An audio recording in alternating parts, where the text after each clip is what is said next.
ഇക്കഴിഞ്ഞ ദിവസം നഗരത്തിലെ കസബ സ്റ്റേഷൻ പരിധിയിലെ 3 കടകൾ കുത്തിത്തുറന്ന് മോഷണം നടത്തിയ കോഴിക്കോട് കൊടുവള്ളി സ്വദേശിയായ കളരാന്തിരി സക്രിയയാണ് വെറും 24 മണിക്കൂർ കൊണ്ട് പോലീസ് പിടികൂടിയത്. മോഷണത്തിന് വീടുകളിൽ കയറാത്ത സക്രിയ പകൽ സമയം മോഷണം നടത്തുന്നതിന് സമീപത്തെ ലോഡ്ജുകളിൽ താമസിച്ച് രാത്രി സിനിമയൊക്കെ കണ്ട് കറങ്ങി വന്ന ശേഷമാണ് മോഷണത്തിനായി ഇറങ്ങുന്നത്.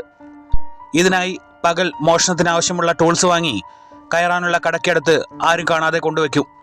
ഒരു ദിവസം ഒരു ഏരിയ മുഴുവൻ മോഷ്ടിക്കാൻ കയറും എന്നതാണ് ഇയാളുടെ മോഷണത്തിൻ്റെ രീതി. രാവിലെ 4 മണിയോടെ തനിക്ക് ആവശ്യത്തിനുള്ള മുതൽ ലഭിച്ചു എന്ന് ഉറപ്പാക്കിയ ശേഷം മോഷണം അവസാനിപ്പിച്ച് അന്യസംസ്ഥാനത്തേക്കോ മറ്റു ജില്ലയിലേക്കോ ട്രെയിൻ കയറും. ലഹരി ഉപയോഗിക്കുന്ന ആളാണ് സക്രിയ. തനിക്ക് നിലവിൽ 110 കേസുണ്ടെന്ന് സക്രിയ തന്നെ പറയുന്നു. 24 മണിക്കൂറിൻ്റെ പോലീസിൻ്റെ കഠിന ശ്രമത്തിൻ്റെ ഫലമായാണ് പ്രതിയെ ഇത്ര പെട്ടെന്ന് പിടികൂടാനായത്. പ്രതിയെക്കുറിച്ചുള്ള അന്വേഷണത്തിനായി 19 CCTV ക്യാമറ പരിശോധിക്കുകയും സൈബർ സെൽ സഹായം തേടുകയും ചെയ്തു. അന്വേഷണ സംഘത്തിൽ Kasaba SI Jagmohan Dathan, ACPO Sudharman, Sajesh, flying squad അംഗങ്ങളായ ഷാലു, സുജിത്ത് എന്നിവരും സൈബർ സെൽ ടീമും പങ്കുചേർന്നു.